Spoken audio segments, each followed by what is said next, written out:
Hello दोस्तों, मैं हूं आपका दोस्त एडवोकेट रोहित कुमार। आज जो मैं आपको जानकारी देने जा रहा हूं वो है राज्यसभा और लोकसभा की संरचना। इसे हम ऐसे भी कह सकते हैं, राज्यसभा और लोकसभा की क्या संरचना है। अगर हम इसे इंग्लिश में बोले तो what is the composition of the council of states and the house of people.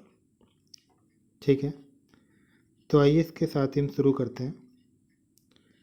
जो हम सबसे पहले बात करेंगे वो करेंगे राज्यसभा की। अगर हम राज्यसभा की बात करें तो राज्यसभा की अधिकतम जो संख्या होती है वो 250 होती है, यानी कि 250, जिसमें 238 यानी कि 238 राज्यों व राज्य संघ क्षेत्र के निर्वाचित प्रतिनिधि होते हैं और 12 सदस्य ऐसे होते हैं जो राष्ट्रपति द्वारा नामांकित होते हैं।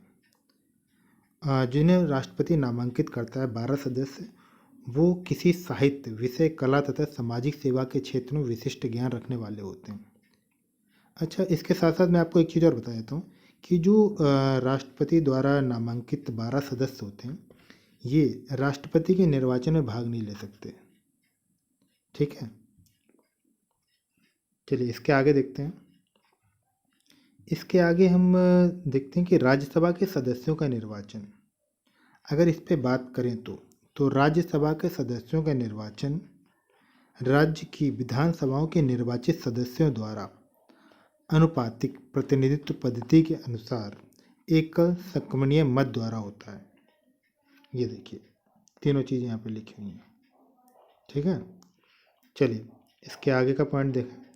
तो इसके आगे का जो हमारा पॉइंट है वो है राज्यसभा एक स्थायी सदन होता है। हाँ, ये बात बिल्कुल सही है, राज्यसभा एक स्थायी सदन होता है। इसका विघटन नहीं हो सकता, परंतु इसके 1/3 सदस्य प्रत्येक दूसरे वर्ष की समाप्ति पर, यहाँ पर दूसरे वर्ष की समाप्ति पर सेवानिवृत्त कर दिए जाते हैं। ठीक है, और इसके कार्यकाल की अगर बात करें तो राज्यसभा के सदस्यों का कार्यकाल 6 वर्ष का होता है। ओके, चलिए अगला पॉइंट देखते हैं। अगले पॉइंट पे हम बात करेंगे राज्यसभा का पदेन सभापति। अगर हम राज्यसभा का पदेन सभापति के बारे में बात करें तो वो होता है उपराष्ट्रपति। उपराष्ट्रपति राज्यसभा का पदेन सभापति होता है। राज्यसभा अपने सदस्यों में से किसी भी सदस्य को उपराष्ट्रपति चुन सकती है, उपसभापति चुन सकती है। जो टोटल सदस्य होते हैं उनमें से किसी को भी उपसभापति चुन सकती है।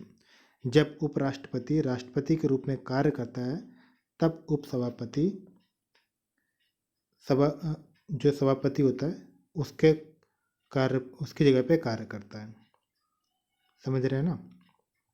जब सभापति का पद खाली होता है तब उस टाइम उपसभापति उस पद पे कार्य करता है, परंतु जब उपसभापति का पद भी खाली हो तब इस पद को राज्यसभा का कोई ऐसा व्यक्ति संभालता है जिसे राष्ट्रपति विहित करे, यानी कि यहाँ पर राष्ट्रपति अपना हस्तक्षेप करता है। ओके, तो इसके आगे हम देखते हैं सभापति तथा उपसभापति को हटाने की प्रक्रिया। अगर हम हटाने की प्रक्रिया के बारे में बात करें तो यहाँ पर 2 चीज़ें हैं, एक है बहुमत से और दूसरा है त्यागपत्र से। बहुमत से कैसे होता है इस पर बात करें तो राज्यसभा अपने तत्कालीन समस्त सदस्यों के बहुमत से प्रस्ताव पारित करके सभापति तथा उपसभापति को हटा सकते हैं। क्या करना होता है? बहुमत वहाँ पे साबित करना पड़ता है। उपसभापति तथा उपराष्ट्रपति अपने पद से त्यागपत्र भी दे सकते हैं, ये दूसरा तरीका है। यदि राज्य की किसी बैठक में उपराष्ट्रपति को उसके पद से हटाने संबंधी कोई प्रस्ताव विचाराधीन हो तो उपराष्ट्रपति उस सभा की अध्यक्षता नहीं करेगा।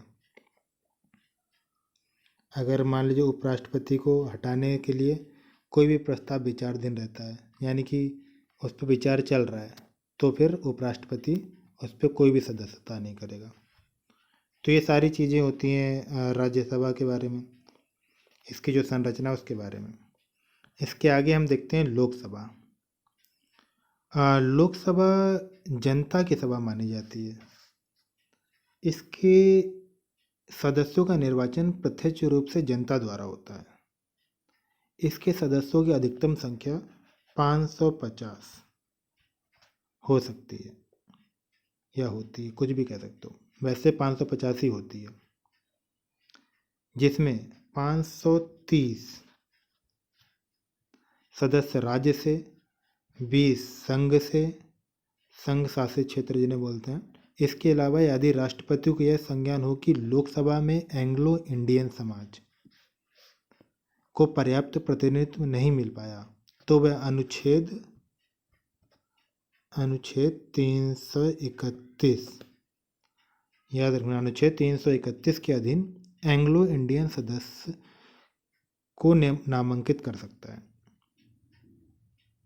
राज्यों के प्रतिनिधियों का चुनाव वयस्क मताधिकार के आधार पर प्रत्यक्ष मतदान द्वारा होता है।